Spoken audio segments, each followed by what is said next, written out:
All right, Dirty Sports, episode 826. We're officially live in 5, 4, 3. Welcome to the Dirty Sports Podcast. I'm your host, Andy Ruther, coming to you live from Cincinnati, Ohio, with my co-host from somewhere in New York, Joey No Chill Prano. Hello, Andy. Thank you for having me once again. We're doing this. We're out here. 826. On the same time zone again. Yes, we're in the same time zone, but now we're once again accounting for a 3-hour time difference to California for our guest today. Which I'm very, very, very excited about. I've been raving about his book for weeks now. In fact, I probably crushed this book quicker than any book in recent memory that I can recollect. That I just couldn't put it down. You made a joke. I said it didn't matter where I went. I was sleeping before bed. I was on the toilet. I just wanted to just keep reading. So let's just bring him on without further ado. He's got the great book Showtime, and it discusses the whole dynasty of the 1980s Lakers. Jeff Pearlman, welcome to Dirty Sports. I just want to say there's every now and then someone will be like, man, your book, that's my favorite book, right? So every now and then. And my reaction in my head, and it might be the self-loathing Northeastern Jewish guy in me, is really? Like, really? Like you can't put your book down. Really? Like, oh, that's great. But it's like, it always comes as I'm not just saying that, it always comes as like a very pleasant surprise. I appreciate it. I thought for sure you were going to say your first reaction is which book, because you've written, right, how many books have you written and published at this point? Well, I have my 10th coming out in October. So there you go. It's incredible. And Jeff was nice enough to be a guest on my podcast, Joe Prano podcast, when he put his USFL book out. We talked about a lot of different things, mostly your writing process on that show. So after the Dirty Sports fans, if they need more Jeff Pearlman, you can always get him there. But obviously, Showtime isn't your most recent book, but it is pushed back into the forefront with the release of the HBO series Winning Time. And I love, first of all, that Showtime became Winning Time because it had to go on HBO, which is great. But how have you seen the reaction to people finding the book now sort of after the series? Actually, it's been really good. I need to sell a ton of books to get royalties on this one. So like, it's not actually like an unrealistic number of books. So it's not about the sort of personal wealth or anything of that, because it's not going to happen. But it's been really cool having people reach out and say, hey, I read your book, or hey, I finally read your book. Hey, blah, blah, blah. I haven't had that happen with other books that have been out for so long, people to come back to it. So it's been kind of a cool phenomenon, a new one for me. I was saying, Jeff, I've been saying since the show came out, and with reading your book, I've almost struggled with the show because the book obviously is so much more in depth, and the show can only cover so much. Where I'm not definitely that guy of like, the book is so much better. The book is so much better. How, like, when you watch the show, like, how do you feel about that as far as what you wrote versus what you see? Or do you just understand, hey, it's going to be different? They can't put everything that I put in the book, and it's just too much. It's an interesting question. It's been it's been an adjustment for me, which I'm fully into now, but it definitely is an adjustment because, number one, when you are trained as a journalist and your career as a journalist, you're all about the facts, and pursuing stories and getting it as precise as possible. And when you see a show, you have to remind people, and you also have to remind yourself, look, it's a dramatized account of your book. And it's not going to be word for word of your book. And it shouldn't be. That would be really boring, actually. It's TV. It's made for TV. It's different. So it's weird.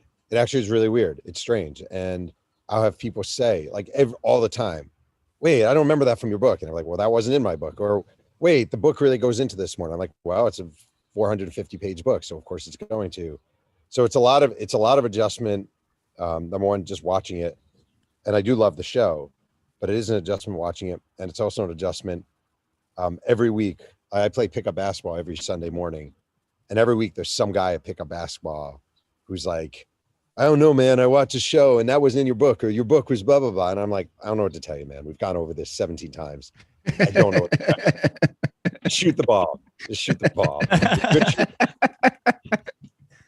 Well, it's amazing too, because you're seeing a lot of reaction to the show from Lakers fans, NBA fans in general, some of the parties involved in the, the Lakers Showtime run. And I've seen it, and I'm just like, well, this is all kind of a big game of telephone. Like, this is what actually happened back in late 70s, early 80s. Then you have people's memory of that, their version of it that they, people through interviews have told you. And obviously you kind of suss out what's real by taking so many different sources. And then there's you writing it. And then there's the taking of it and making it a Hollywood TV show. So I'm like, yeah, you're 8 levels away from the real story of what happened. So the idea that so many people are kind of going, well, this didn't happen, or I didn't say that, or I wasn't like this, it's kind of amazing. Has anybody, there's a lot of talk about the show itself, from Magic Johnson sort of distanced himself from it. Kareem put out a blog about how he's perceived on the show. Has anybody reached out to you, like as kind of holding you in any way responsible for their portrayal on the show? No, and a couple of people have reached out to me saying how much they've enjoyed the show. So, I mean, I don't know. And also, I will say, like, on a point you made before, like one of the movies I really enjoyed over the past few years is Straight Outta Compton. Just as an example, people love Straight Outta Compton. They should. It's a great movie. It's well acted. Everything about it. If you look at the actual backstory of NWA, it does not happen that way. Now, it happens kind of that way. There are a lot of flourishes. If you watch the movie Remember the Titans, everyone loves Remember the Titans. Find out what really happened. Find out what Herman Boone was really like, the head coach. Did the guy who played by Wood Harris, the character played by Wood Harris, actually walk into his white teammate's room in the hospital and say, "That's my brother"? Tears. Not like, it's kind of what it is. Like, it really is, just kind of is what it is, and how these things go. And I personally, I accepted that. I made peace with that a long time ago. And I do feel like most people seem to love the show. Like, I do scan Twitter, I scan social media. It feels 98-2 positive and embracing of it, and a celebration of this era. But oftentimes the 2% can be very loud. Now, when you're writing a book like this that covers a little more than a decade, take me through that process. Like, how do you go about compiling this whole era of the Lakers? What's that process? How many interviews, the writing? I just can only imagine the amount of time and hours that you put into doing something like that. I usually give myself about 2 years, soup to nuts. For this book, I interviewed, I think it was about 350 people. And I just really try to talk to everyone. Now, there are certain people who just wouldn't talk, like Magic didn't talk, Kareem didn't talk. So when that happens, you really double down. Number one, I always say, like, every guy who played for the Lakers witnessed and was a part of the same thing that Magic and Kareem were parts of. So when you talk to Wes Matthews and you talk to Mark Landsberger and Michael Cooper, well, all those guys were there too. They were all in the room too. They were all there for the speeches. They were there for the bus rides. They were there for groupies. They were there for everything. So I'm very into tracking down everyone. And the other thing I'm really, really big on is building my own library of that era. So there's a website, there's either Nexus, Lexus, or newspapers.com. There are these archive databases. And I will go day by day by day through the entire era and just build this 10,000 page library of everything. So you combine the research you do by interviewing people with this entire library, archives of everything that happened. And the challenge with writing about teams, I find, like, in a lot of ways, I enjoy writing biographies of people more. Like I did Walter Payton's book. So Walter Payton, you get to go from Columbia, Mississippi to Jackson State to Chicago to he's the end of his career. Like, there's this life journey. The difficulty with the team is seasons, even if they don't seem so at the time, can be very repetitive. So 1985, 1986, not that different from each other. 1986, they're still playing the same teams, it's still games. So the challenge is finding the uniqueness in different seasons, finding the weird characters, the guys who come in, the guys who leave. That I always find a little difficult with team books. With your process, you just took us how in depth it is, and there's a 2-year. What I want to know is, because as a former, I was a journalism major and a former journalist myself, like a project like this is so intense and so heavy. To me, the thought of doing something like that is so overwhelming. What is just step 1A? Somebody says you're going to do a book on the Showtime Lakers. What do you do first? Oh yeah, first thing I do every time is go to eBay and buy every book, every yearbook, every media guide, if there's some sport magazine cover story about the Lakers in 1980, you can buy for $5 on eBay. I go to eBay and I just absolutely load up. So that's by far the first thing. Every time, first thing I do, go to eBay. What can I find? That's amazing. What's so fascinating that Joe and I have discussed is that you see things that happen and then history's altered, and we see that all the time, right? But I feel like with this era, with the butterfly effect, so many things, right? Obviously, Jack McKinney has his injury, and then Westhead takes over, and which ultimately leads to Pat Riley, which we know where he's at now, and just all these different things as far as Jerry Buss buying the team and how he revolutionized everything. I feel, and you're obviously a sports historian, but I feel like this had so many things that did happen or didn't happen, like the James Worthy trade, that just really kind of all connected and worked together like a puzzle to just make them so successful. No, I agree. And I mean, I do think that's any sports team you talk about. There's some coin flip that went one way or the other. There's some trade that resulted in this and resulted in that. But I mean, with the Lakers, Jerry Tarkanian was going to be the coach. And his agent dies. He doesn't take the job. Jack McKinney takes a job. He gets in a bike accident after 14 games. Paul Westhead takes over. Paul Westhead coaches the team to a championship. He needs an assistant coach. Pat Riley. All right, Pat Riley. Westhead gets overthrown by Magic Johnson. They need someone to fill in. We're going to hire Jerry West and Pat Riley to co-coach the team. Jerry West is like, I'm not fucking co-coaching this team. What are you talking about? Riley becomes a legend, and yeah, it's fascinating. And what I will say, one of the things about the show that I love and that brings me great joy is I feel like the Jack McKinney story was not a known story. And his place in sort of whatever you want to call it, Laker history or NBA history, was a very obscure little place. And I do like the fact that they dove deep into Jack McKinney's background and who he was and how this all started and his intellect as a basketball coach. So seeing little things like, even I always say, like, one of the things I love about writing books, like the USFL book, I love that nobody was talking about this league. And I'm not saying the book led to this giant talk about the USFL, but like nobody was talking about this league. You decide to write a book, and all of a sudden you're on a podcast or you're on TV shows talking about it and bringing this thing back to life. And for me, that just does it for me. There's something about that really does it for me. So same with Jack McKinney. Yeah, and it's remarkable. I mean, I obviously knew the Jack McKinney sort of timeline, but what your book and now the show for an even larger audience is doing is it's sort of Pat Riley and Magic Johnson become synonymous with the phrase the Showtime Lakers. And it's all Jack McKinney that brings in this offensive style. And anybody who, like myself, was a 90s Knicks fan knows Pat Riley doesn't run a Showtime type of offense. So it's amazing to just see, like Andy said, the butterfly effect. And I think obviously we've seen where Pat Riley's gone to in the NBA, but the butterfly effect of Jerry Buss buying the Lakers in terms of sort of sports entertainment in general, from Laker girls to, the NBA just totally blowing up in the Magic Bird era, toward like, I mean, you think about Magic Bird, like without each other, it's not that 80s rivalry that gets so much attention. Like this book, while being about the Showtime Lakers, is also, very much about the birth of the modern NBA. I always say two things about that. Number one, I think it's an important point about Pat Riley. People overlook this. They really do. Like most coaches have a system. I actually think Pat Riley, I can't believe I'm saying this, is an underrated NBA coach. Most coaches have a system, and where they go, they take their system with them. I always think of Bum Phillips, the old Houston Oilers coach. He has Earl Campbell, and he's running this Earl Campbell offense. He gets hired by the New Orleans Saints, and he brings the exact same offense, and it's a disaster. We look at Phil Jackson. He has this triangle, and then he takes over as the Knicks, and he hires Jeff Hornacek to be a triangle coach, even though the personnel doesn't work.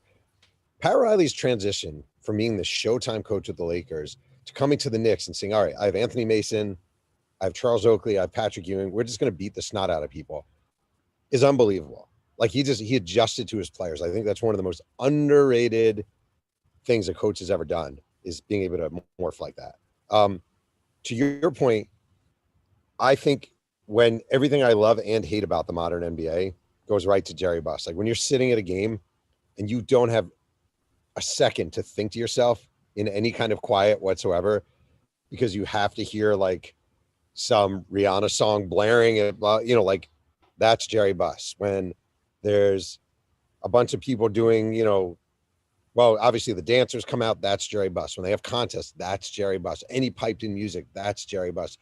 Jerry Buss was a guy, way ahead of his time to say, this can't just be a basketball game. Like this just can't be a basketball game. It's too limited of an audience. It has to be an entertainment venue. It has to be a reason for people to come to these things. So any city now has courtside celebrities, even Oklahoma, Oklahoma State, whoever the celebrities are in Oklahoma, they're sitting courtside at a Thunder game. And that was Jerry Buss thinking way ahead. We need to make this an event. I think it's brilliant times 1,000. Yeah. And to follow up what you said, Jeff, I couldn't agree more. And I was thinking about that. And I know Kobe Bryant's on record saying that Jerry Buss was the most important owner in all of sports. So I'll ask you, where do you put him? Because I would argue in a history, like Joe's saying, of the NBA, he's got to be a top 5 guy as far as how he revolutionized everything. Wouldn't you agree? 100%. I can't think of anyone else who rivals that. You can make an argument in a weird way. You can make an argument in baseball that Bud Selig becoming commissioner wound up being one of the most influential. He owned the Brewers before he became commissioner. Might go down as one of the most influential owners of all time.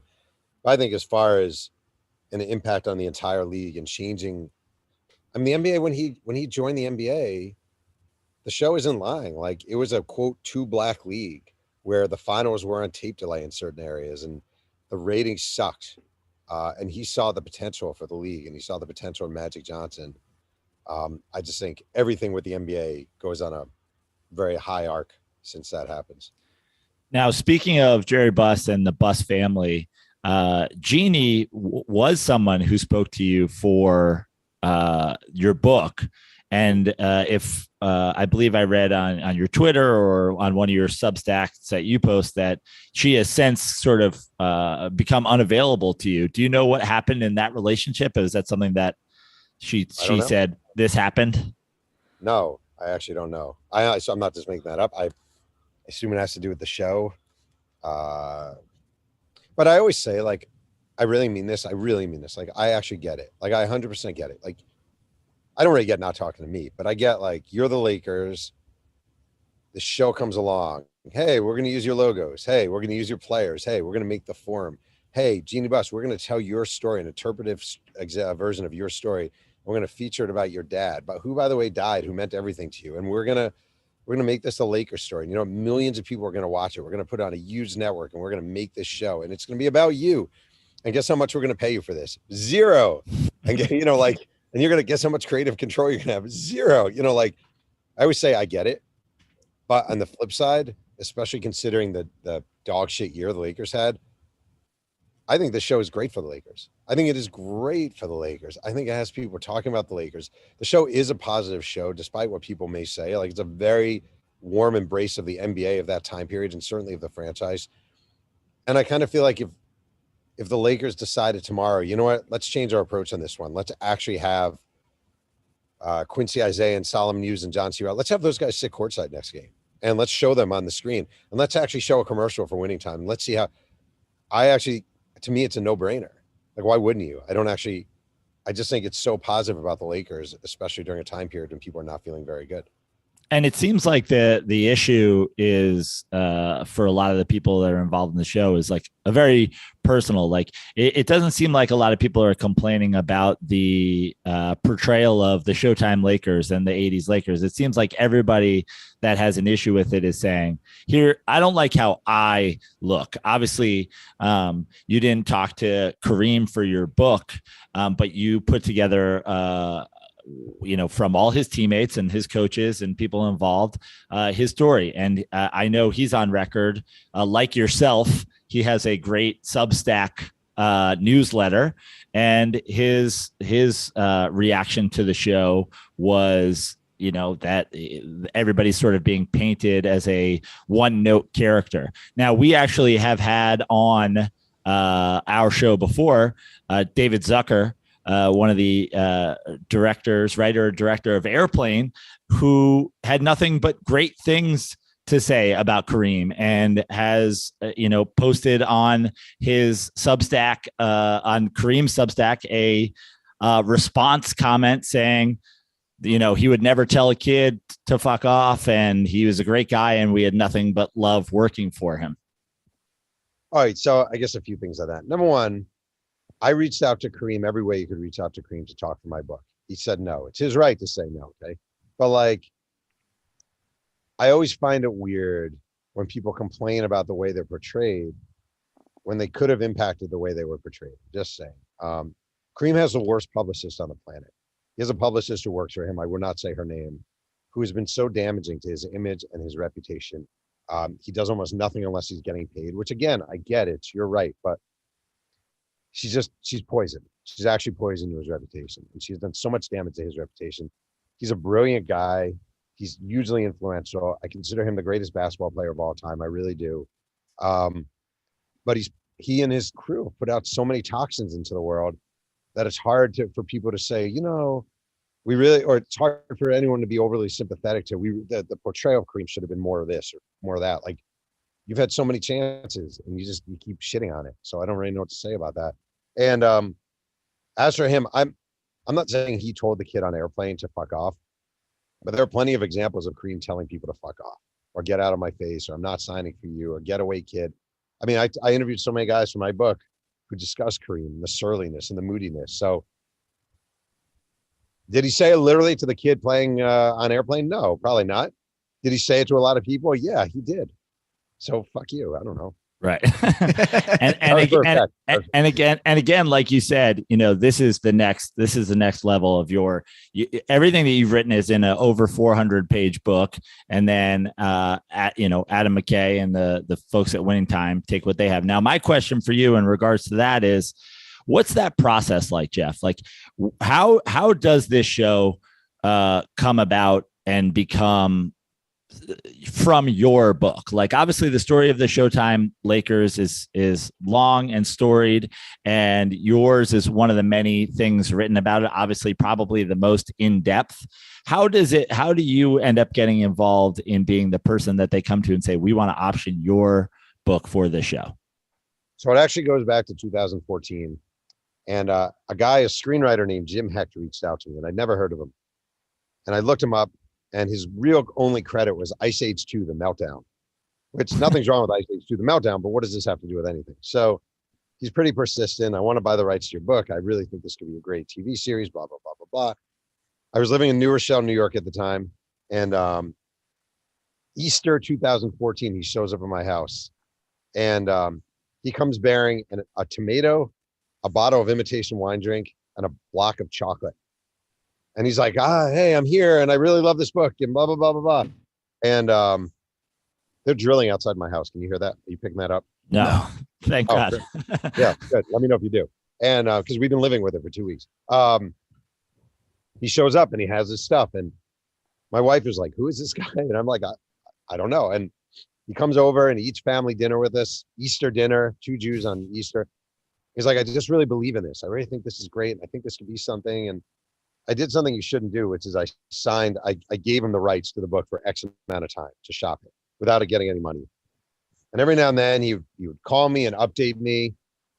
And I just never bought it. Like, I never bought it. I'd had books optioned before. Nothing ever happens. Everyone always tells you how great everything is. I know a guy who knows a guy who knows a guy who knows. And it's always like, I got a guy who knows Steve Gutenberg and he loves it. And you're like, okay. So, a couple of years ago, maybe 4 years ago, he's like, Adam McKay wants us to come to his house.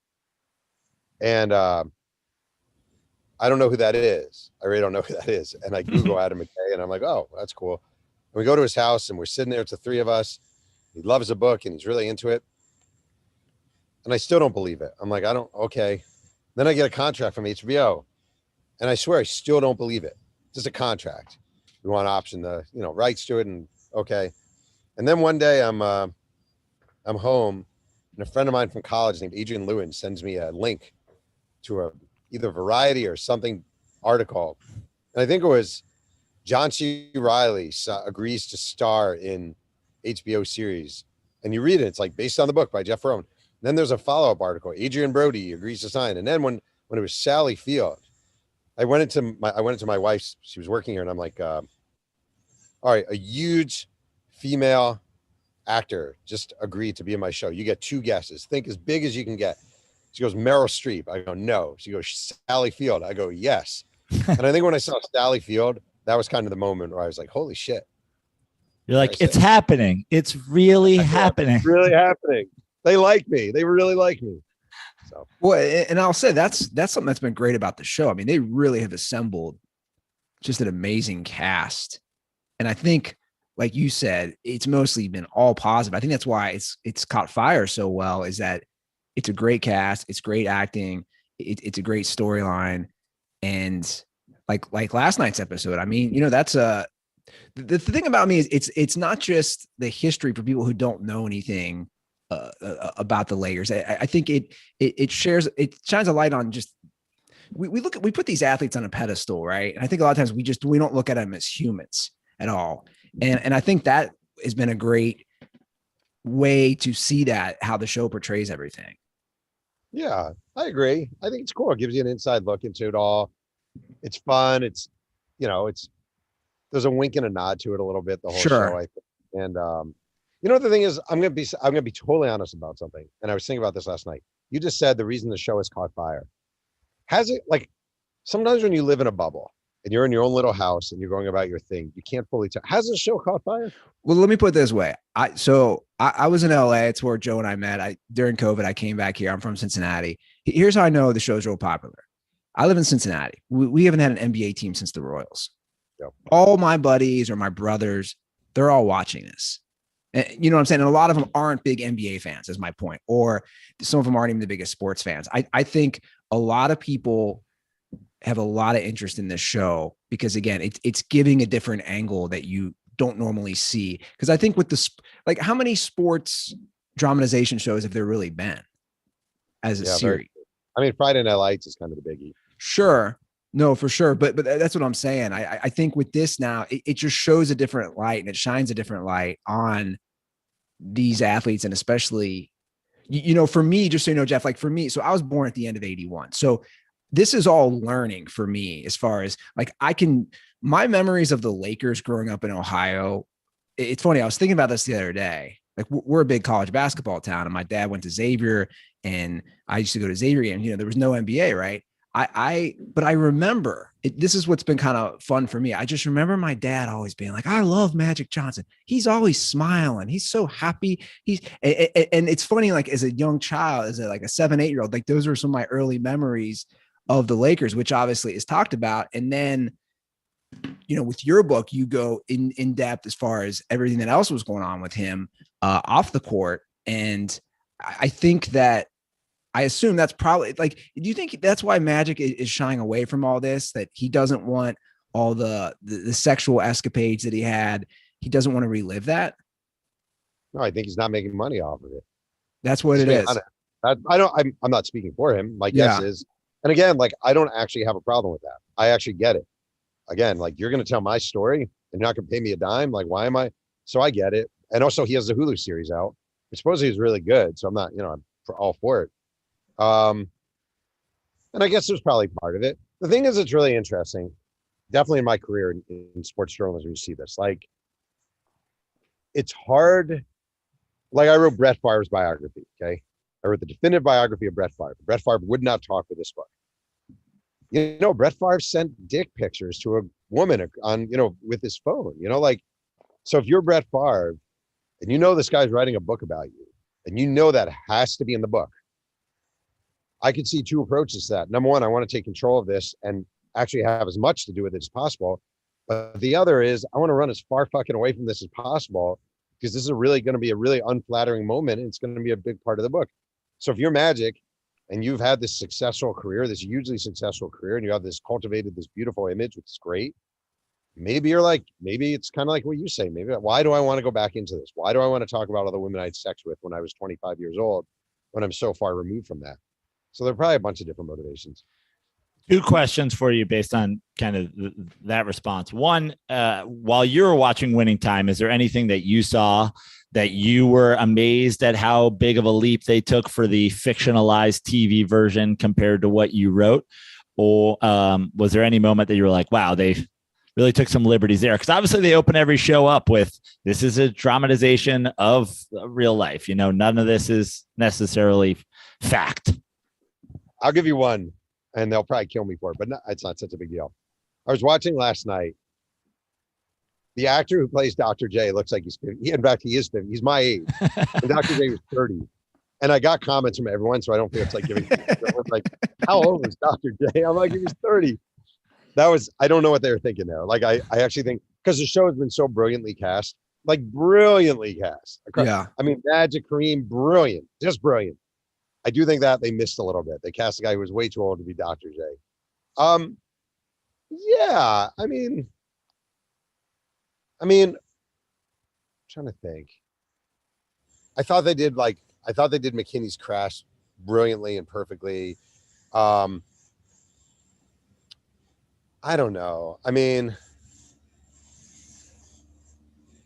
it's hard. I'm going to be honest. Like, you don't want to be critical of your own show.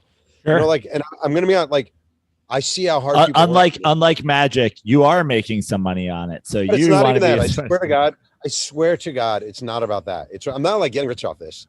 You might think I am. I swear to God, I'm not. Number one. Number two, it's not about that. Like, I just see how hard these people are working and the grind of it all. And it does remind me of writing a book and the grind. And every time I release a book and someone gives it like a 1-star review on Amazon, it's a freaking arrow to the heart. It really is. It's an arrow to the heart. Or anytime you get a bad review, because you work so hard on these things. So like, to sit here and to slam the show or to say, well, they didn't get this, like, yeah, it's a dramatization. Yes, there are things they took from the book and they did this too. You know, like, I get it.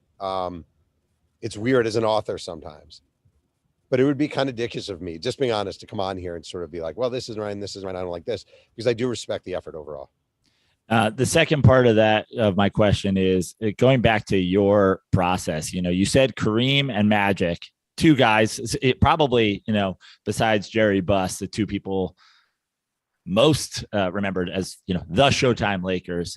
And then they didn't do interviews for your book. And then you write a book about Favre and he doesn't talk to you. And that book's just about Brett Favre. The subject of the book didn't talk to you. Have you ever been hired to write on something and felt like you hit a wall where somebody that was so important to the story wouldn't talk to you, and then you just said, I can't do this? No, the closest I came was actually recently. It wasn't a book, it was an article. I did a story for Sports Illustrated about this just ran like a couple weeks ago. Do you remember the Henry Ruggs crash in Las Vegas, the football player for the Raiders and the girl hit the girl's car? I did a story about that, and I pitched this story because I really wanted to write it about the intersection of lives. And this football player and this 23-year-old girl who had recently worked at Target, and she died in this intersection. And I busted my ass on this story, and I could not get anyone from her vantage point really to talk. No one from Ruggs camp was talking. I was in Vegas, literally driving around, going to the cemetery, going to different places, trying to find anything. And I happened to find a guy named Tony Rodriguez who witnessed the crash. And it turns out he's a homeless heroin addict. And he actually tried helping. He ran up to the car and tried pulling her out.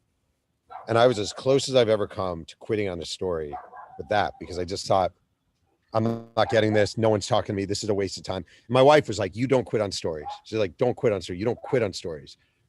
And like with books, it's kind of funny when someone says no, like Favre, I for the longest time, he won't talk. Well, I'm going to double down. I'm going to interview 700 people. And I'm going to talk to every guy you ever played with. And I'm going to go through your high school yearbook and your middle school yearbook. And I'm going to call all these people and I'm going to tell a story. And it may not be your story from your mouth. It's going to be the story of your life based on the people you impacted and came in contact with. That's my dog. I think that's Brett Favre barking in the background. Stop talking about me, asshole. You know, Jeff, obviously, like you said, the attention that, why are you talking to me? Yeah, sure. The attention that the series has brought has, I'm sure, been great for your book and for people finding other things that you've written. If you had to pick one of your other books to be turned into a Hollywood series, what are you choosing? I mean, I think Boys Will Be Boys, the Cowboys book, lends itself to a pretty good narrative. I also think The Bad Guys Won about the 86 Mets. Oh my God, my dog. Lends itself to a pretty good narrative as well. Personally, for me, no one's ever shown interest in it, is the Walter Payton book, Sweetness, because I just think his life is such a dramatic and narrative arc. The problem is, like, here's something I've learned in this stupid world of Hollywood. Like, foreign rights are really important, and football isn't an international game. So people in China aren't going to go, or Japan aren't going to go watch a movie about Walter Payton. So you're never going to get a movie on Walter Payton. So you're better off going the documentary route, blah, blah, blah, blah, blah, blah, blah. And I know someone who knows Denzel Washington, it's like, it's all that stuff. So I would take Payton in a second, but I don't know if it's ever going to happen. Something I found real fascinating was just how much Magic wanted to win and his drive. And I thought it was really cool reading your book, Jeff, how hard he worked in practice and how much he busted his ass running sprints. And Joe and I have talked about this on our show over the years. We've kind of mocked the whole, Kobe Bryant, Michael Jordan, killer instinct. And Joe himself, and I know he can say this, has acknowledged, like, you can be a nice guy and still have a quote unquote killer instinct. And I thought that was really cool to read, and how it sheds light on a guy who, again, just has this, I'm happy-go-lucky, I'm always smiling, persona about him. But at the end of the day, he's just a fucking dog as far as wanting to win. And I think that's really, really important, because these guys get shed these killer instinct, or like a LeBron non-killer instinct. But at the end of the day, Magic 100% had that. First of all, 100% agree. I also think it's really interesting. One thing I'm big on is I think the whole Magic Bird narrative is a little bit bullshit. And here's why. Everyone's like, and people buy into this, and they still buy into it, is Larry Bird, the hardworking, blah, blah, blah. Not just because because he's white, but the hardworking, gritty, not that athletic. And then they'll be like Magic Johnson, the athletic.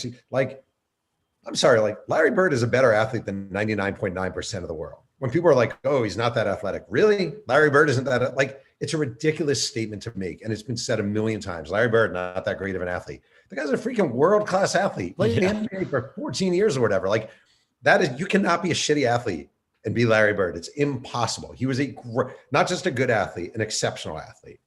And here's Magic Johnson, and everyone's like, oh, the athletic wonder. Like, Larry Bird and Magic Johnson probably had about the same vertical. Magic Johnson was not a great leaper. He wasn't a great outside shooter. He freaking worked his ass off. He played the angles just like Bird. Like, athletically, I'd say they were fairly comparable. But it's just people see the black guy and the white guy, and they see the flashy guy and the less flashy guy. And it actually, for years, has annoyed the hell out of me. The whole Bird thing is the one that actually really gets me. Like, the whole Larry Bird wasn't a great athlete. Really? Larry Bird wasn't a great, like, I don't even see what argument can be made in that point.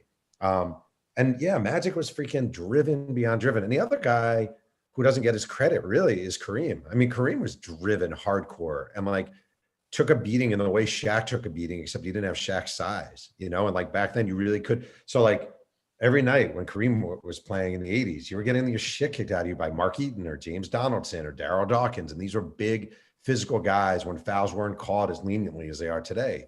So I think both those guys, incredibly dogged and driven. Yeah, I mean, like you said about the Larry Bird thing, it's crazy that people, and this is something that you see from sort of sports talking heads forever, is like everybody just picks a lane on somebody and they stick with it. I mean, Larry Bird, the idea, most people who are 6'9", they don't run a lot at all. Right. They're, let alone being, having all the skill he has. But now, how much do you think sort of the popular perceptions, the media creative perceptions of these guys kind of like they end up taking on? Because Magic Johnson is, to this day is going around Mr. Smiley, Mr. Showtime, whatever. And Larry Bird's career essentially kind of undone by him paving his own driveway. Yeah. It's funny. I mean, I think Magic has definitely bought into it in a huge way. You know, I think, oh, sorry. I think Magic has bought into it in a huge way. I think Magic loves everything about his image, and why wouldn't you? You know, and I would love to see a truth serum given to Larry Bird about how he actually feels about Magic Johnson. And I don't mean he doesn't like him. In fact, I'm sure he loves him. But like, whenever they're together, Magic Johnson does 85% of the talking, you know, and sometimes you look at Larry Bird, if you look closely, like there's this famous appearance of the two of them on Letterman years ago. And if you look closely at Larry Bird, again, like I think they're friends. I think they get along well. They have this kinship, no doubt about it. But I think it's like when you have a friend or when you're married to someone, not that I am, but when you're married to someone and your spouse just won't shut the fuck up. Sometimes I feel like when you see the two of them together, it's like watching a husband and wife at a party where the wife just goes on and you look at the husband and he's like, you know, like another drink and like rolling his eyes. That relationship seems a little real, I actually think. So let me ask you about as far as sports dynasties. Like where do you put, you know, we talk about the Patriots, we talk about obviously the Bulls of the 90s, and you know, you can go on into so many different dynasties. Where do you put the Showtime Lakers as far as, we'll say sports in general, and then we'll say NBA?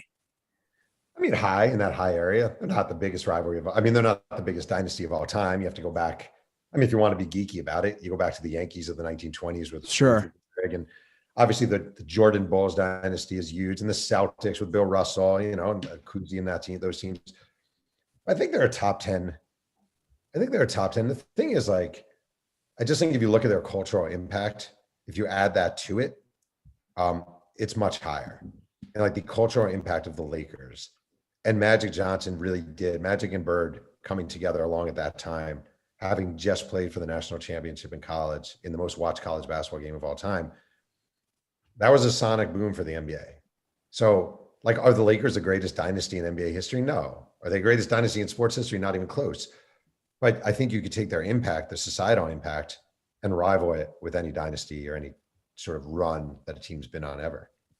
Well, as somebody who went deeper with that dynasty than just about anybody on planet Earth that wasn't on or coaching for the team, you know, obviously Jerry Buss and Magic and Kareem, and then, you know, a little below them, Pat Riley and the coaching staff get all the praise for who's responsible for that.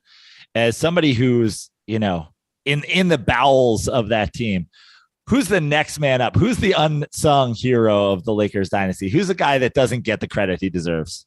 I want to tell you something funny. Maybe a year ago, I was on a podcast that Michael Cooper hosted, and Andy, you have a copy of my book behind you, right? Yeah. Okay, wait. Can you hold that up? Can you grab that? Sure. There's a reason.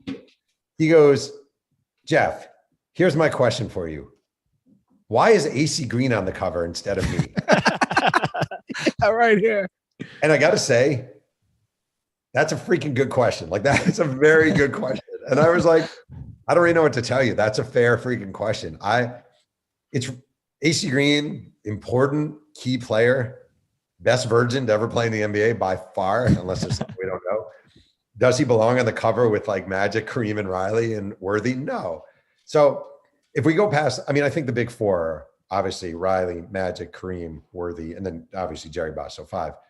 I think Cooper's got to be next. I think Cooper was a freaking defensive glue. He guarded Bird, high flying, exciting, local kid.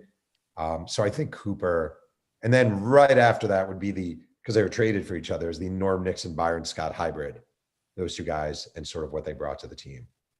But Cooper is, in Michael Cooper's defense, he does belong on the cover. And it's a little weird. If I could change the cover, and I love AC Green, I'd probably take him off the cover. It's funny you said, because I was actually wondering that, you know, as I'm going through the book, I'm thinking, well, Cooper was there from the start, you know, he was there the whole time. Yeah. And obviously AC Green comes in. But what else I found interesting, and we just talked about, Magic doesn't get the recognition as far as the drive and how hard he worked. I feel the same way with Pat Riley. When I read this book and his mantra of all that mattered was winning, right? How he kind of tried to get the wives under control and how it was just about winning from that angle to game preparation to how hard he worked. when he was doing the wild two-a-days before the one Pistons finals where they lost, I almost see if you see this as well. I kind of get Nick Saban Belichick vibes with Riley that I feel was kind of hidden under the good looks and the nice suits. Yeah, he was a badass. I mean, his phrase was peripheral opponents. That's what he'd say to his players. I'm going to warn you, you have to be wary of peripheral opponents. And you would think, all right, peripheral opponents like groupies, junk business deals, stuff like that. But no, he meant like your wives and your kids. Yeah. Like, you cannot be distracted. Nothing can get in your way. We have a singular focus, and it's winning. And that is it. Your focus is winning, and that is all. And the amazing thing is, if you actually think about it, it is very hard to get professional athletes to buy into that. Like Nick Saban, as we all remember, coached the Miami Dolphins. Nobody wanted to hear his bullshit. Like Bobby Petrino coached the Atlanta Falcons. Nobody wanted to hear his bullshit. John Calipari coached the New Jersey Nets. Nobody wanted to hear his bullshit. It is incredibly hard. It almost takes a cult-like leader, and I'm being sincere about this, to get professional athletes who are getting paid millions of dollars to buy into, this is everything you should be thinking about. In LA, no less. And that he was able to do that and then do it again in New York and then do it again in Miami. I mean, I almost think people talk Red Auerbach, people talk Phil Jackson, and they should. I think Riley gets a tiny bit overlooked. I think you can make the argument greatest coach in NBA history. I said to Andy in watching the show and then in him reading your book now, that the butterfly effect of that Jack McKinney bike accident and the leading to Pat Riley getting a shot to coach might be like the greatest single moment that affected the league over. I mean, you look at when you said a cult-like figure, getting guys to buy in. I mean, Pat Riley got LeBron James to come to Miami and join forces with two other guys. Like even just in that alone, if you look at the NBA now and probably going forward is going to be teams where they go, let's get a couple stars and pair them together. Try to find guys who want to play together and try to build around those two guys. And that is Pat Riley, 100%. Yeah, it's actually kind of interesting. I often think of terms in terms of politics to a certain degree. And I always think so we had this whole, Trump thing in America and everyone's like, oh, thank God we moved on to Joe Biden. We're gone. But you can't put something back in the bottle, right? Something poisonous was unleashed in this country. And you can't put like what Riley has done, which I don't think is very good for the NBA as far as team building via stars. Like I grew up a diehard Nets fan.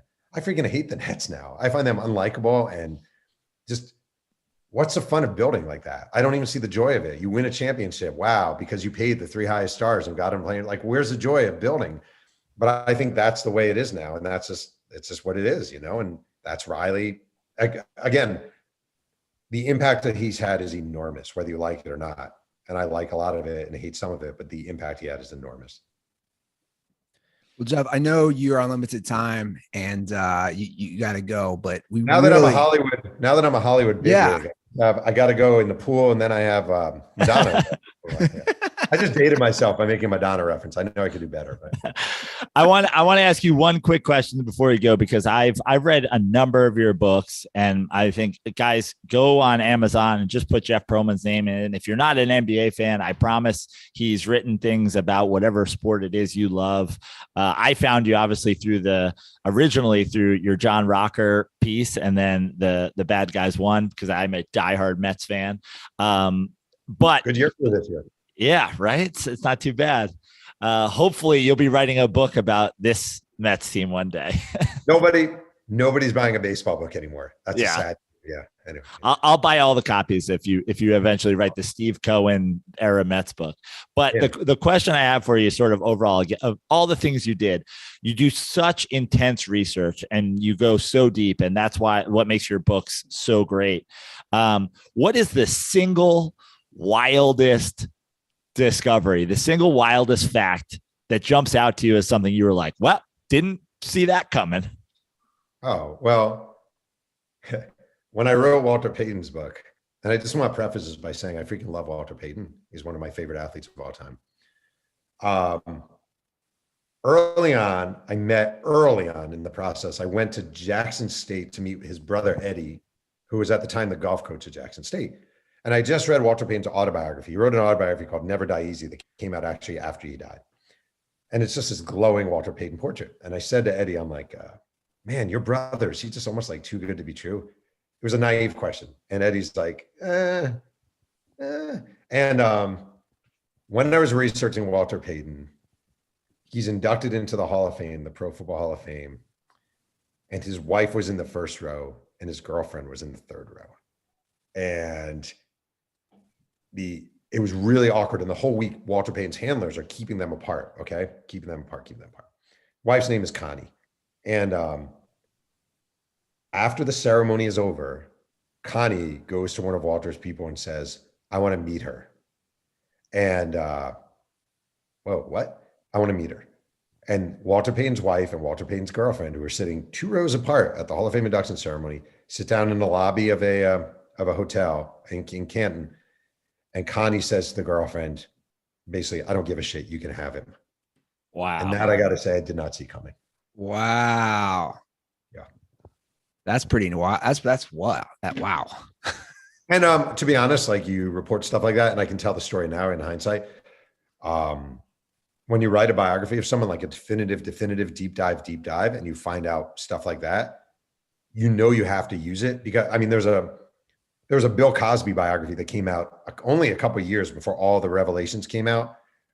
And to write a glowing biography of Bill Cosby, knowing that this stuff is hanging there, you just can't be a responsible biographer and do it. And one of the negative things that comes with this job is that, like, that's just part of it. And you do make a little bit of a deal with the devil. Like, you are going to write about people. It's going to make family members unhappy and it's going to make that person unhappy. It's just one of the, I don't have a solution for it because it actually kind of sucks in a way. I don't know. Well, I mean, I don't know if it's a solution, but I'll tell you, in having you on this show today and in having you on my show in the past and then talking to you numerous times, like the one thing that you get to, that I can say about you and that you get to sort of stand on as your career is you're just telling the truth. You're not creating any of this. You are a great reporter and you are a great journalist. And, we thank you so much for coming on, and all of your books, everybody go buy them, read them, get obsessed with them the way Andy has recently just finished being obsessed with Showtime. Watch Winning Time. Anything else you want to tell folks out there, Jeff, before we let you go? Joe, I'm working really hard and I want to see if you'll join me actually to work on the Bad Ronald reunion tour. I am all about it. I mean, between the two of us, we've got our claws in 2 members. You get Doug Ray, I'll get the Owl. We'll find DJ Detox and Kaz Gamble. We'll get it going. Absolutely. I think that's a good thing for us to put our efforts toward this spring and this summer. I'm in. That's all I got. Thank you so much for coming on, Jeff. Thanks, Jeff. We really appreciate it. All right. My pleasure. Take care. Talk soon. Dude, I could talk to him all day. I know, it's great. I appreciate how much time he gave us, but we'll definitely have to mine that one more time. He's got another. When I first talked to him, he said he's got another book he's working on, but publishers are not allowing him to talk about it yet. I know for a fact that it is a subject that, like myself, you're going to be very, very excited about. Well, you already gave me, a sneak, and I'll just say I am, because I'm a huge fan of that person. Yeah. But so next time, next book that Jeff comes out, we'll have him come back and talk. He said people aren't buying baseball books anymore, but I guess people are still buying football books still. So, we'll sneak in a little baseball to that football book next time we have Jeff on. Well, I didn't have time to ask Jeff this, but you and I can discuss it. As I'm reading the book, and obviously all these just wild details. I mean, I don't think people understand how much the cocaine and the crack and the drug, it was just, as as an 80s Mets guy, like, it was prevalent in all the sports, very prevalent in the NBA, and also with the Lakers. And I mean, they straight up had sex parties. It's got to make you wonder, Joe, that was a capsule in time, because with social media, there's no way you have the 80s Lakers with the sex parties and the cocaine use and the parties at the Forum Club after the games. I mean, it really is just trapped in time, that's why I find it so interesting, appealing, and just fascinating to read. That's why, of course, we do a lot. We, much like a lot of the sports media, we do it here. Obviously I'm very passionate about the greatest player of all time conversation, but you almost, even for us, like, we have to say very early on when we start conversations like that, it's like, you can't compare eras. You can compare skill sets and you can compare what kind of guy you want on your team and whatever, but you really cannot compare eras, because I mean, look at what's happening now. Like, there are teams being undone in the NBA and the NFL and baseball, obviously less so, by Instagram posts. Yeah. Some girl taking a picture of James Harden asleep in a bed and putting it on her Tinder profile. Like, the idea, like, how many Tinder profiles do you think some Lakers would have been involved in if there was that social media? I mean, you could almost argue, and like, it's nuts to think about, but obviously Magic Johnson's career is shortened by his HIV diagnosis, right? And we can speculate and guess on whatever on how that comes to be. But if everything that you read about Magic Johnson and everything you watch about Magic Johnson, including in this Winning Time show, he was promiscuous. Sure. Is the nicest way to say it. When you are in an era of social media, you cannot do that and get away with it. You absolutely can't do that. Like, there's an argument to be made. Magic Johnson continues playing indefinitely in a social media era because he can't go out and do that. It is an interesting argument.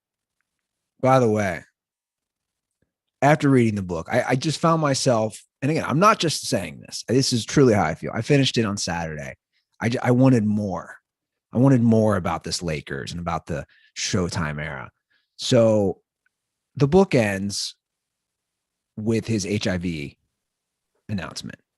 Spoiler alert, but whatever. That's how the show starts. That's how the book ends. It's basically a decade run with the Lakers, like that 79-80 team to that 90 season. Correct. Where he gets. So in the book, Jeff writes exactly what Magic said at the press conference. And I was like, did he really say this? I have to play this audio, Joe. It is wild. And look, I'm actually not here to knock Magic, because I can't imagine, especially then, people thought it was a death sentence when you got HIV in the early 90s. But how he phrased this and the uncomfortable verbiage, it's just, I'm just going to play the first few seconds. How he says it is just mind-blowing. Like, this is how he announces his retirement. First of all, let me say good late afternoon. Because of the HIV virus that I have attained, I will have to retire from the Lakers. That's all I wanted to play. Yeah. Because of the HIV virus I've attained, as if he had just like attained a stock portfolio or a yacht. Yeah.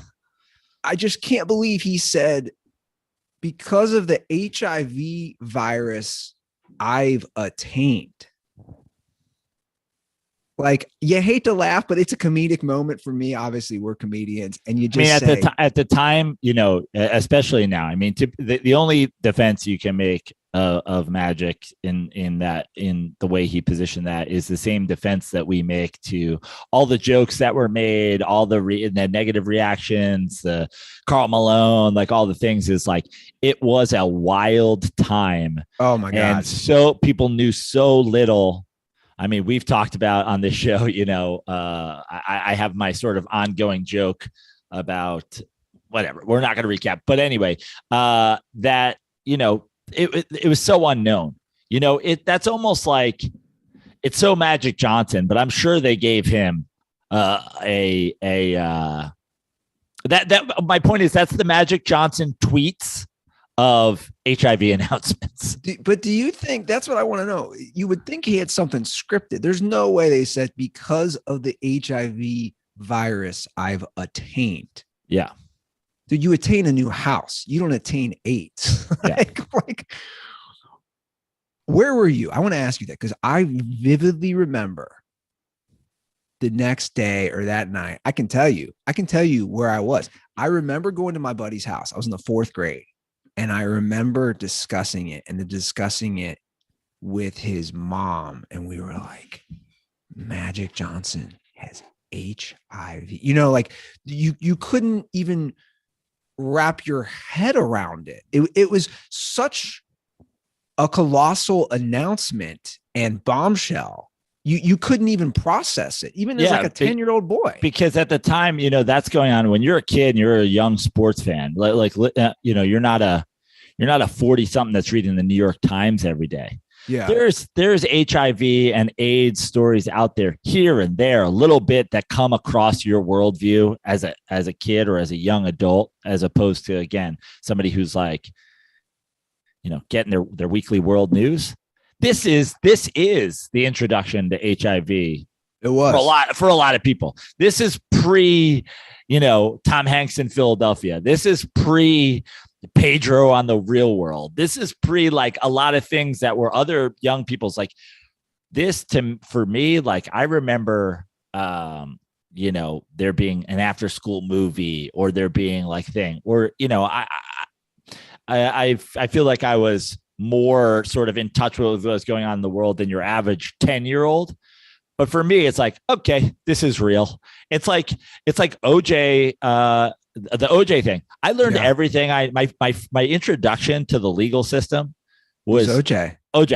Yeah. I felt like I went to law school. I was learning crazy. Words, you know, it's crazy, man. I'm learning statutes of the law. It's wild. And then I remember when everything started to come out and then Magic started to be way more transparent about his sexual past. That was another, you know, as a kid, it was a tough thing to swallow. Like I said to Jeff, you know, Magic was basically before my time, but I still remember vividly the Bulls Lakers finals. That's probably one of the first finals that I really, really remember well. But I remember when it all started to come out and Magic saying, look, some guys had drugs, some guys had different vices. Mine was girls. And then you just start to, you know, early on, you start to read, and I'm in the 5th, 6th grade, the next few years. Holy shit. Magic was having sex with everything. There's this excerpt from his book, which is fascinating. I forget who it was. Maybe it was the Lakers assistant coach or someone who worked in the front office, PR, I forget. But regardless, their car was out of commission. And this says it all about how big of a horn dog Magic was. So the car's out of commission and Magic says, oh, you can take my Mercedes for a couple of days. So Magic, which again shows like he's a good dude. He's like, hey, he was not one of those athletes who's like, nobody touched my fucking car. Hey man, borrow my Mercedes for a few days while your car's in the shop. So in the book, Jeff describes it's like a $40,000 Mercedes, which, you know, who knows what the equivalent is nowadays. Anyway, $2 million. Thanks, Biden. Nice. So yeah, so whatever.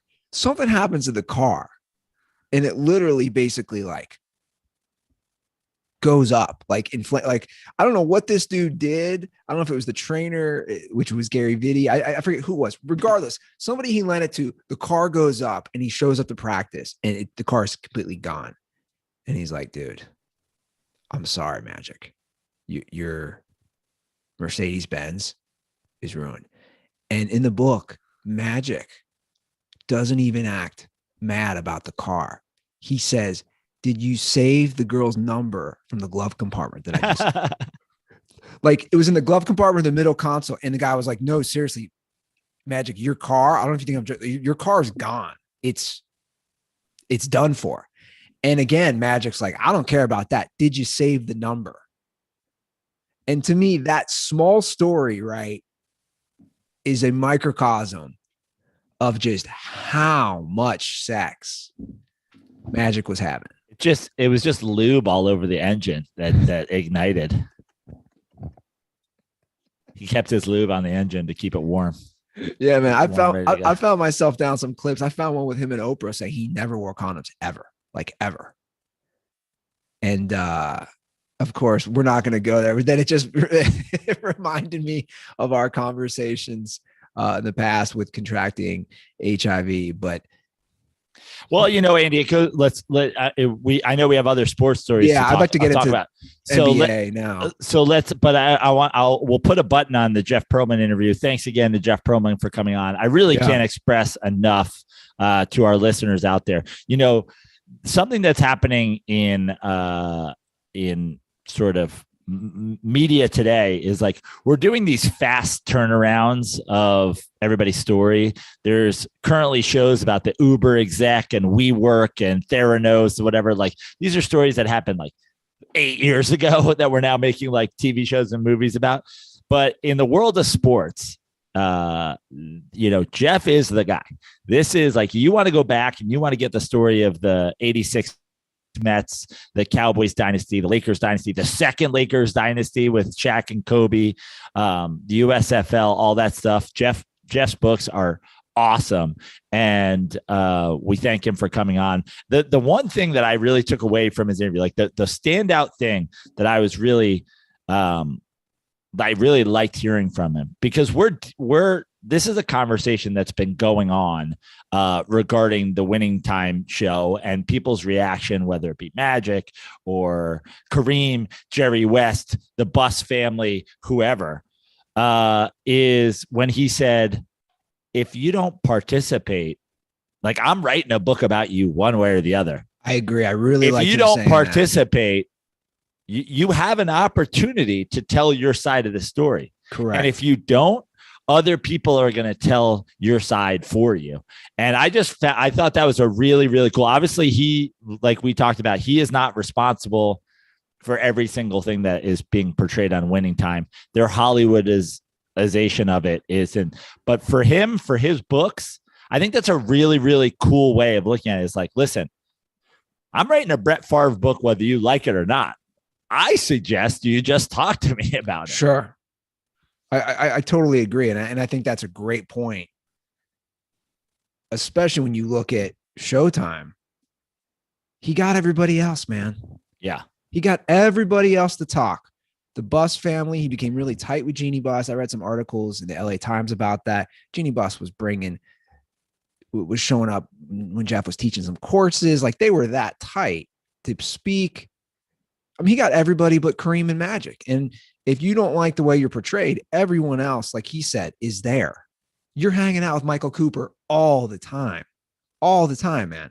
So if you don't like what he's saying as far as your addiction to sex, because they say that at one point in the book, that the players, it was the point the players were concerned, does Magic care more about getting laid than basketball? Now, obviously, he didn't, which it also shows how hard he worked. And he busted his ass, and he really did have just a killer instinct of being driven to just win. But I couldn't agree more. You got to go on record if you don't want things said about you that could be misconstrued. Yeah.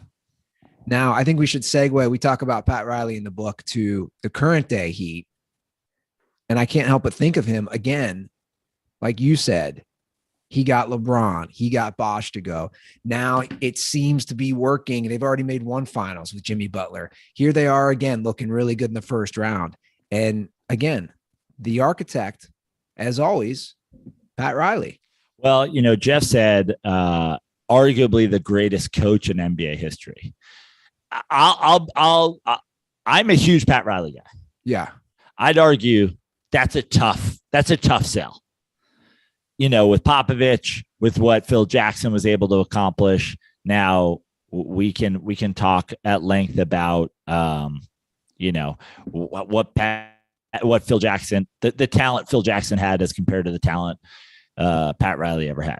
It's a tough sell, though. And in the same way, it's a tough sell to argue, Eli Manning's better than Tom Brady. Will I make the argument? Sure, I'll make it, but it's a tough sell. It's tough. Please don't ever do that. You're sledding uphill.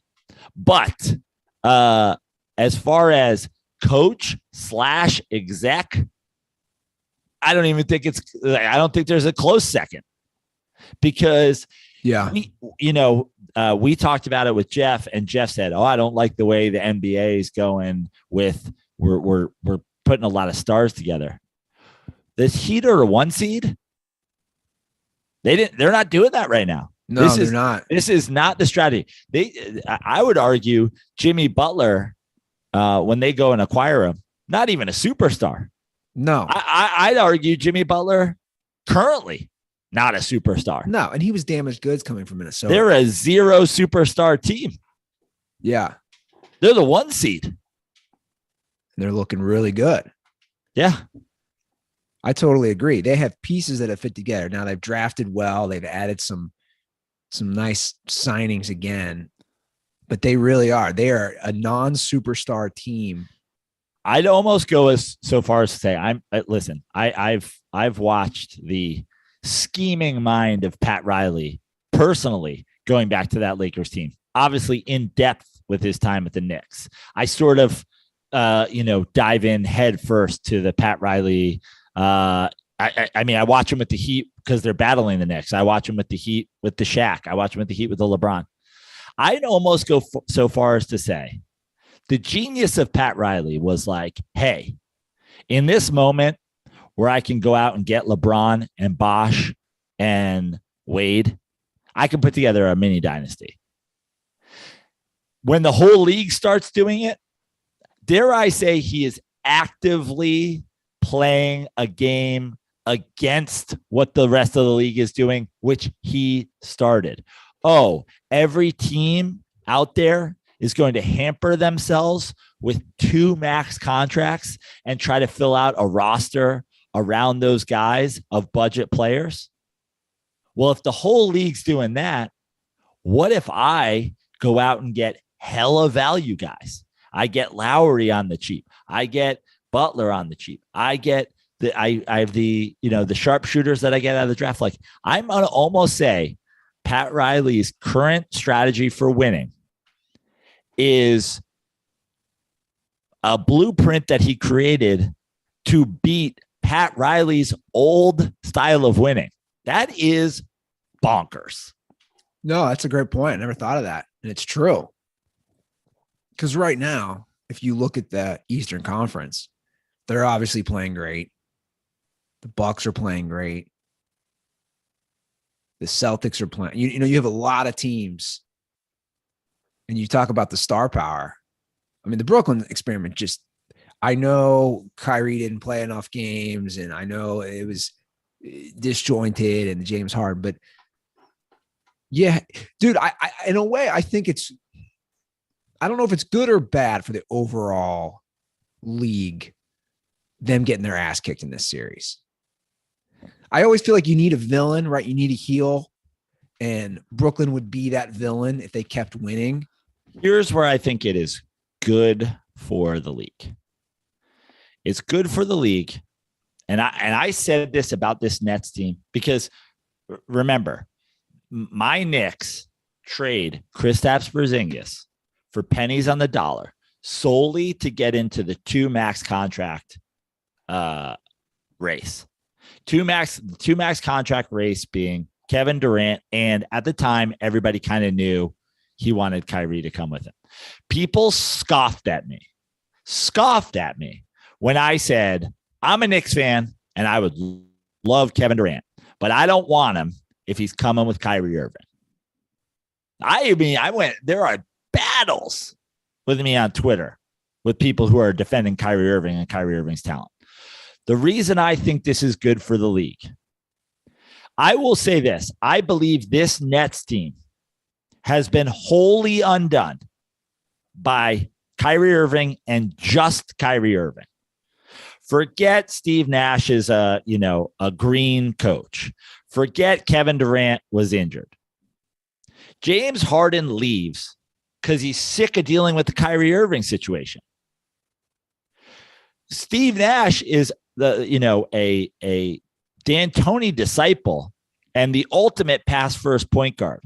He's hampered with having Kyrie Irving, the ultimate not pass point guard. And then you have Kevin Durant, who's arguably one of the greatest players of all time. This team is undone by Kyrie Irving's style of play, Kyrie Irving refusing to play, and now Kyrie Irving not being in shape because he didn't play. Where I think this is good for the league is I think this is where the wave sort of crashes back and it says, you can be a superstar and you can have a lot of say, but you can't have all the say. You can't just decide you're not going to play by the rules, because then you take a team to the point where we cannot compete to win because of your ego.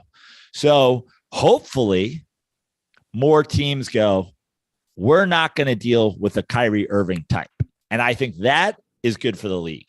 A little bit of a power pull back by teams, coaches, teammates, etc. Yeah, no, I see what you're saying. It's almost like the pendulum had swung too far one way, and now it's starting to correct the player itself. empowerment. I think player empowerment is good in sports in general. Players for too long have been treated like, employees when really, they are what the entire leagues are built on the back of. Yeah.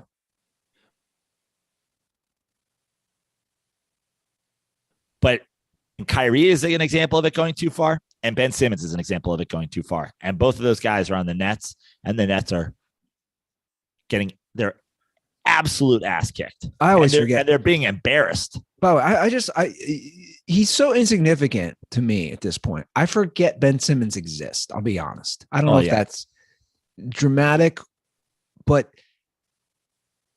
why do I feel like he gets this? He's getting this treatment still. What? Like, you're not a star, dude. You're just not. You're not a star. You're not a star. You talked about Jimmy Butler, and when he went to Miami and he had all that baggage from the previous stops. It's like what is Ben Simmons at this point? Is it as if he was on that Nets team? Would it really change the outcome of this first series against Boston? I mean, I don't think it changes the outcome. Perhaps it changes how long it takes to get to the eventual outcome. So let me ask you this then. It looks like, again, I just named 3 teams playing real well. Who do you like in that finals, Eastern Conference Finals right now? Because you're looking at a Boston-Milwaukee second-round matchup, which, wow, that's a hell of a semifinals for the conference. Boston has surprised me with how great they have played against the Nets.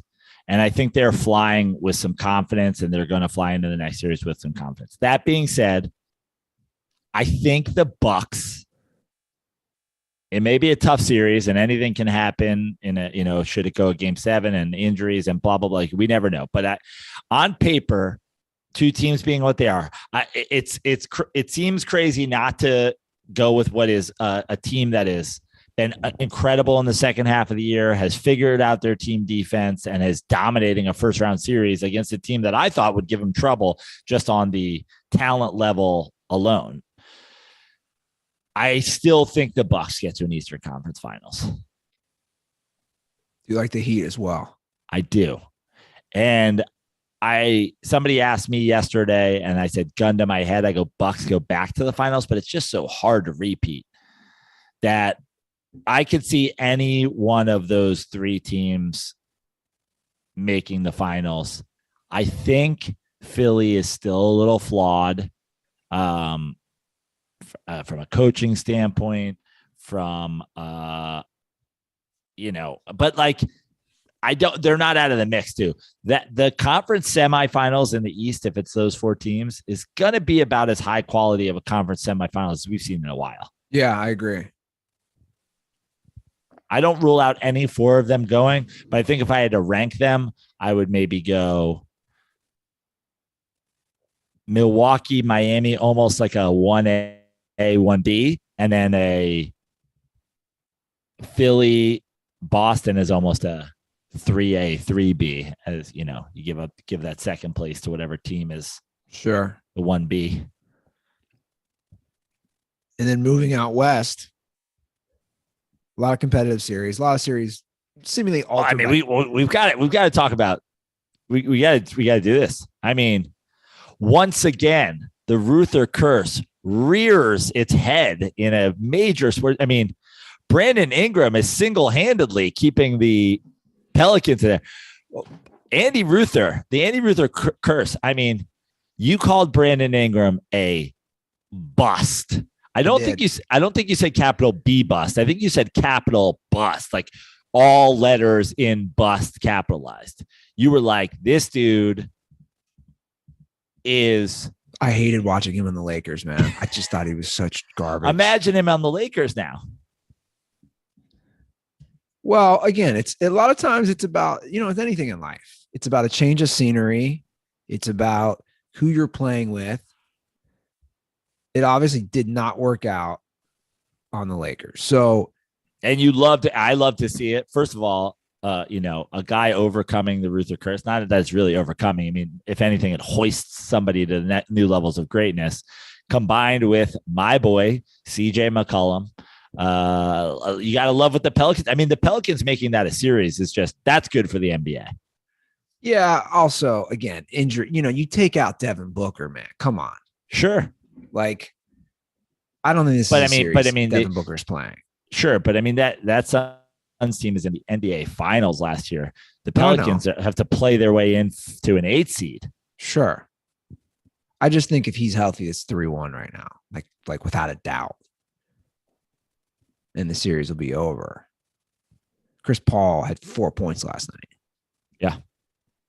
He just can't do that. And that is what he does in the playoffs. If you follow his career, he plays great, plays shitty, plays great, plays mediocre. Sure. The lack of consistency is his biggest knock, and it's justified because he plays like that. I still think the Suns get through that series. Yeah, I do too. Now, do you think who do you think gets through the Mavs Jazz series? Wow. That game on Saturday, man. Hell of a game. Absolute hell of a game. I'm rooting for the Mavs. Well, to me, I mean, sorry, Nikki D. Yeah, the way the Mavs, fight in that series before Luka comes back, then to get Luka back. I'm going to say it. I mean, if Luka is not hampered by this injury going forward, if he can play at his 90% of his full strength from here on going forward, I think the Mavs are sneaky, contenders. Well, look at this transformation. I shouldn't say transformation. Look at how well Jalen Brunson has come on. I mean, did anyone see this? Probably just Jay Wright, who's like, you're welcome, I'm retiring. But like, I think the most surprising thing is a very old school game of a type of play that you don't really see be super successful in the NBA anymore. And he is truly being super successful right now. It's amazing. Now, obviously, I'm more of a college guy than you, and I got to see him play because they're in Xavier's conference in the Big East. And he was great. He was absolutely phenomenal for Villanova. But again, second round pick, undersized, like you said, not your 2020 on era, basketball player. But goddamn, he makes it work. And like you said, now that Luka's back, they're a fun team to watch. They play hard. They play tough. I think that's why the Mavs are a low key contender, because Brunson gets to. It's almost like the Jeremy Lin situation. I mean, it's not Linsanity, like, all due respect to Jeremy Lin, but the insanity happens because Carmelo Anthony's out and the team doesn't know what else to do. So they give somebody an opportunity to kind of take over. And Brunson does that in Luka's absence. And now he gets to play with all that confidence. And now those guys get to, go full speed ahead together, I think that makes them a low key contender. Yeah, no, I'd agree. It's just, these series they've been so competitive and fun to watch. Even just, let's say you're doing stuff and we're all busy and it's nonstop. I know even for me, I a lot of these games are tough to watch start to finish, but watch the second half or watch the fourth quarter when these games come down to the end. Just they're so intense. It's playoff basketball, and that's the thing. People, I think you forget every year how the intensity level just jacks up. And people for a while, and we joked about it. It's like Christmas becomes the unofficial start to NBA season, and that's when people dive in. This year felt a little different, even like NBA to me.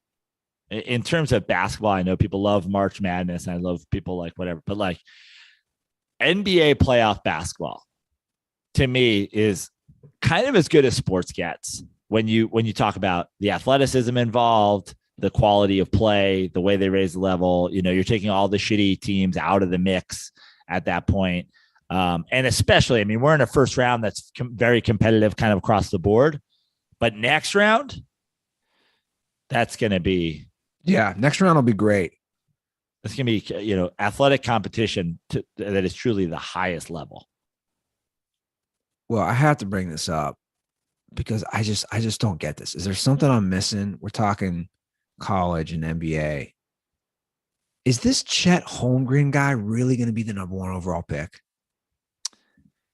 Dude, is there something I'm missing? And I just, first of all, don't ever anyone ever bring me the Kevin Durant of like, well, Kevin Durant was a skinny 7-footer.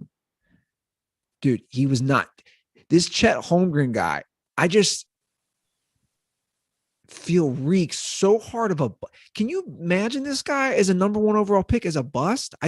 Well, here's the thing with NBA number 1 overalls, top 3 overalls is a lot of them end up being busts because more so than in any other sport. You never see this in the NFL. You see it in baseball a little bit, but in the NBA, so much draft on potential, because in football, you got to produce. There's never been a guy in the history of the NFL and they were like, oh, he carried the ball 6 times, but we see what he could do. It's like, but in the NBA, because these guys develop and they grow so much, they put on so much weight. It's like you are drafting on potential a little bit, and you're drafting on this guy maybe more so than other guys in the draft. Like if it goes the way it could be a franchise changer. Whereas this guy right here, we could draft him and he could help tomorrow. I get that, but we talk about the eye test in sports. And again, I could be wrong. You could probably use this against me, citing some other players. I look at this guy and I say, no way. And for the record, I only saw him play during March Madness. So I don't have much to base this. And I know that's a limited sample size. People like CT are probably going crazy at me right now. But I just look at this guy and say, this guy. I mean, none of it, no aspect of it is surprising to me at all. I mean, I believe he's 7 feet tall. He's 19 years old. He shoots, and he plays at a very high level of competition in college basketball. That being said, where's the Gonzaga guys lighting up the NBA right now? Exactly. What happened to the kid from a couple of years ago who was so great in March Madness? Do you know who I'm talking about? I hate to go full Jerry Buss on you at the beginning of the last episode of Winning Time, but do you remember that guy's name? Me either. Yeah. No. 100%. Because he didn't come in the league and tear it up. Listen, I don't even know. Like, obviously, we don't know until a lottery happens who has the first overall pick. But if you're a team that needs to have a player come in and be generational just to get your, if you're a Sacramento Kings team, cool, go for it. But if you're also, I don't know. I feel like, but if you're my Knicks, you draft this guy, I'll fucking kill myself.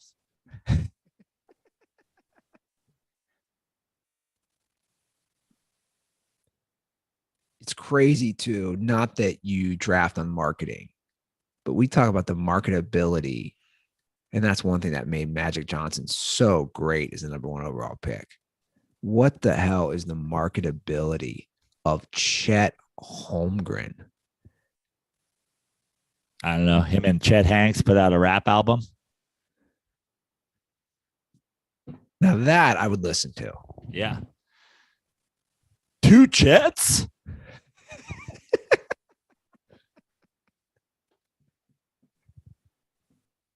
So we have a few options, Joe. We have a few options for the dirt balls. Okay. There's tons of sports stuff we could push to next episode. We could talk some baseball if you wanted a little. We could jump into some other things. I am very excited to play. There's a call, which I think is just going to open up Pandora's box. I almost want to say for next episode of a dirt ball calling out every other single dirt ball. Wow. What do you even mean? Well, I laughed so hard. I listened to it a few times. So we could get into some calls, get into some other sports. I'm just kind of putting it out there right now on the spot to you. I mean, full disclosure, I'm opening the rundown for the first time. Okay. 90 minutes in. Yeah. 90 minutes in.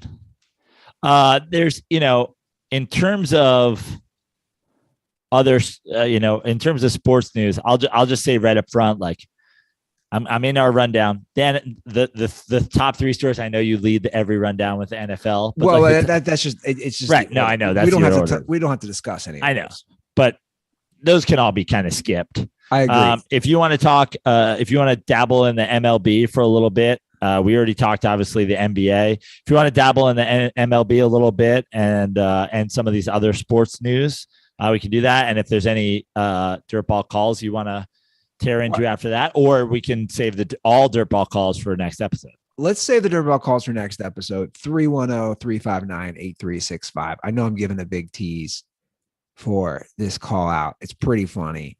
You did allude to Jay Wright retiring, which we haven't discussed. Wild. He's only 60. That's it. That's what I was gonna say. How old is Jay Wright? Late 50s. So he's 60 years old. What, I know I'm a conspiracy theorist, but is Lakers? He getting? No, I was gonna say, is he getting out before something else? But I guess something else comes out, or do you think we're at the point in terms of sports media these days where like they're still going to drop it on you, dude? Like you can retire all you want. If you fucked a sorority girl, or if you paid guys to come, with suitcases of money, we're still going to report it. Well, he says he's done coaching. We've heard this a million times from every different coach. He's been there since 2001. Obviously, it's amazing the job he did with a small school and brought them back to their glory. He says no NBA. Well, listen, I'm wearing the winged foot sweatshirt I got while I was playing. I played on Friday. I told you guys that. I played the East course twice, and then yesterday I played the West course, which is the course that they play the U.S. Open on.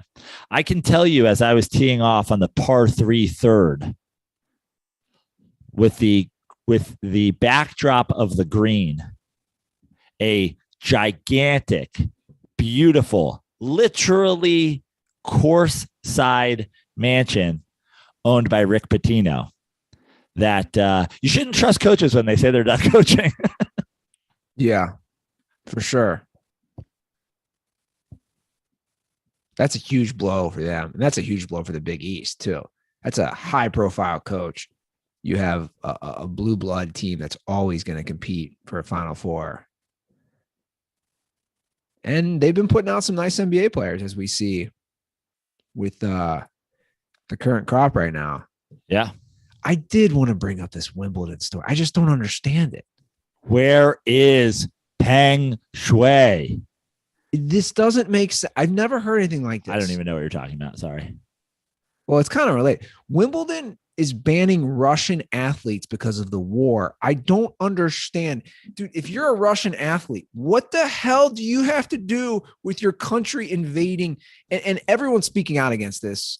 Tennis players themselves are speaking out saying, what, dude, especially a lot of those people who've come from war-torn countries. This is my problem with some of this stuff age we live in. You're banning Russian athletes? Yeah, it is kind of stupid. Because their crazy president? Now, obviously, Russia is a very different place than the United States of America. I know a lot of the athletes are sort of government sponsored and like blah, blah, blah, blah, blah. But also at the same time, it's like probably not by choice. You know, I'm sure they'd rather play for Nike than they would rather than play for Putin. So yeah, this seems like you're hurting individuals and what good is it really doing? I don't get it. So Anna Kournikova is not allowed to play. I heard she was coming back. Shameful. I heard she's coming back. Can she still be in Enrique Iglesias music videos? Do you think she's still married to him? I have no idea. I'm going to say no.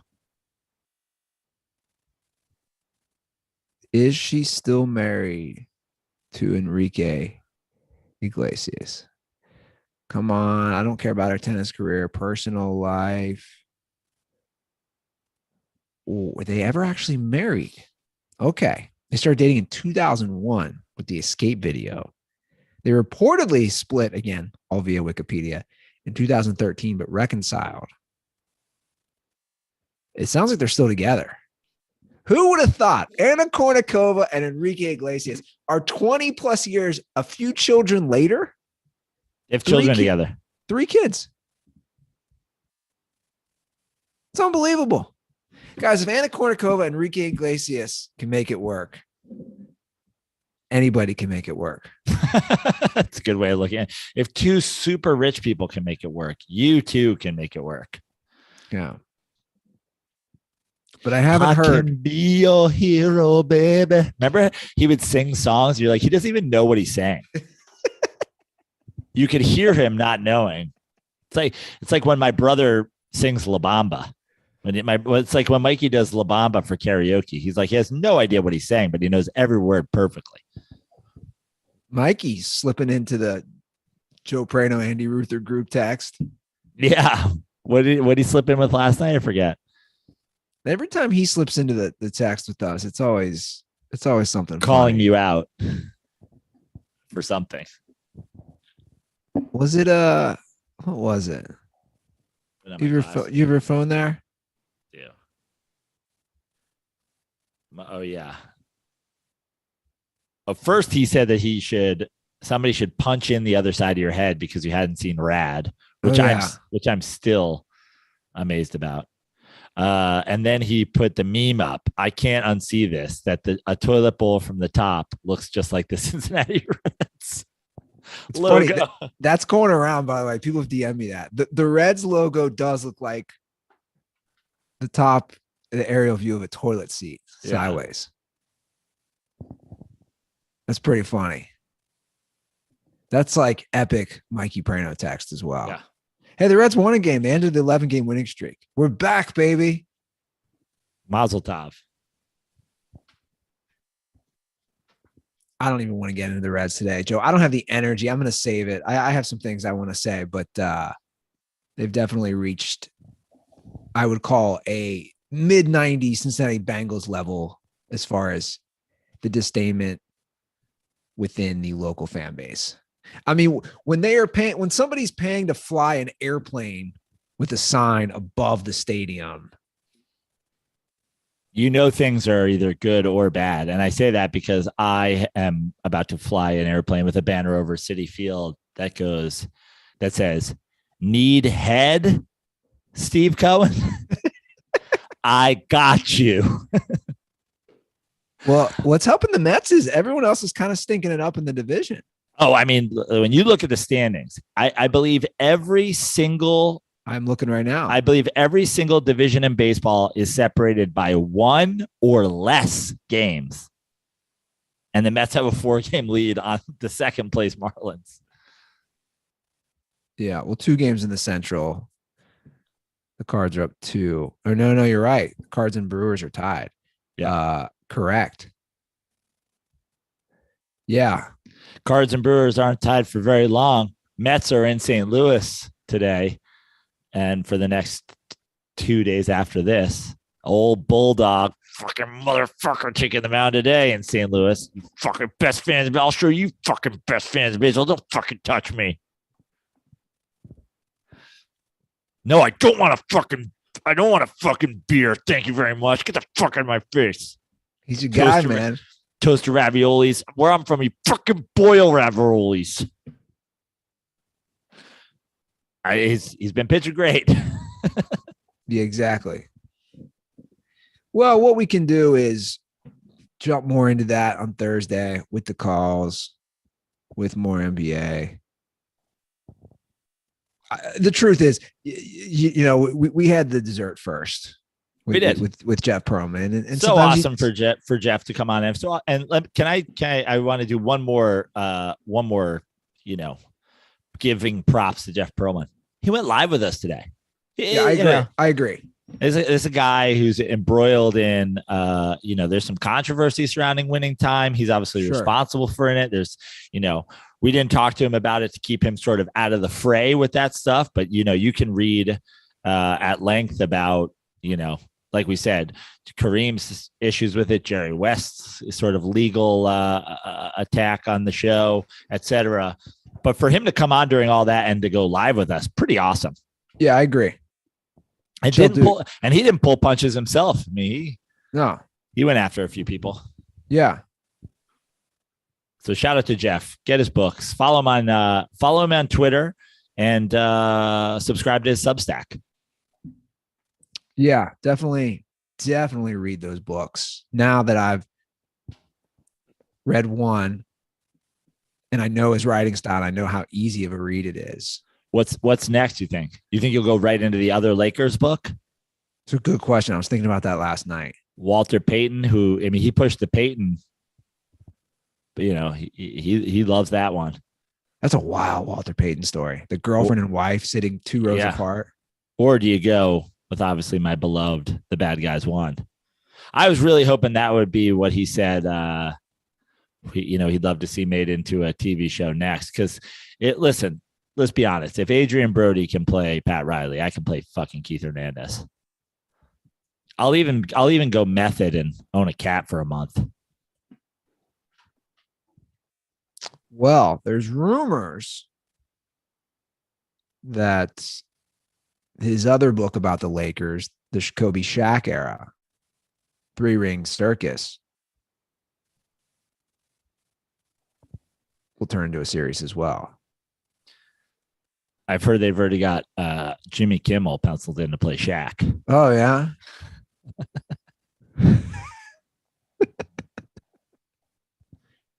Was it optioned? I don't know. Was it? I'm trying to read this article.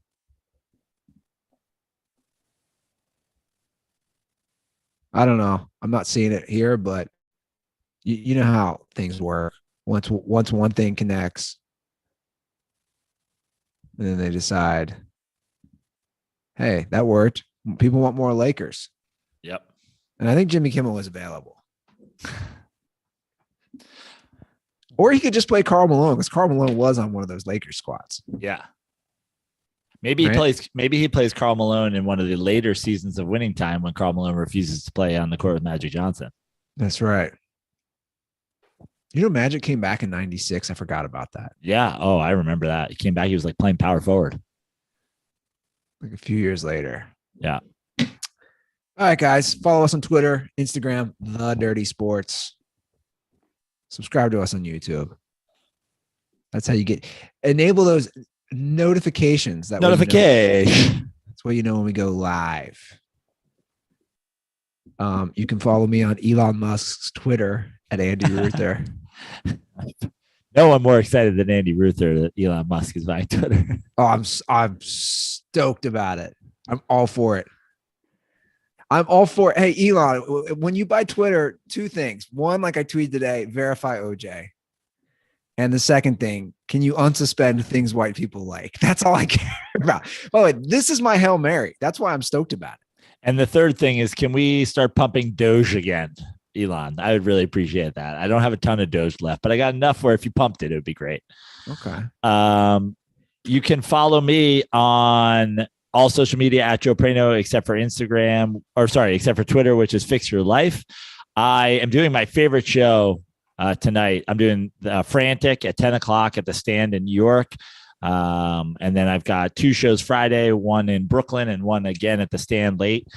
So just go to joeprano.com for shows or follow me on Instagram where I usually post about all my shows so that you can come see me do some stand-up in New York. All right.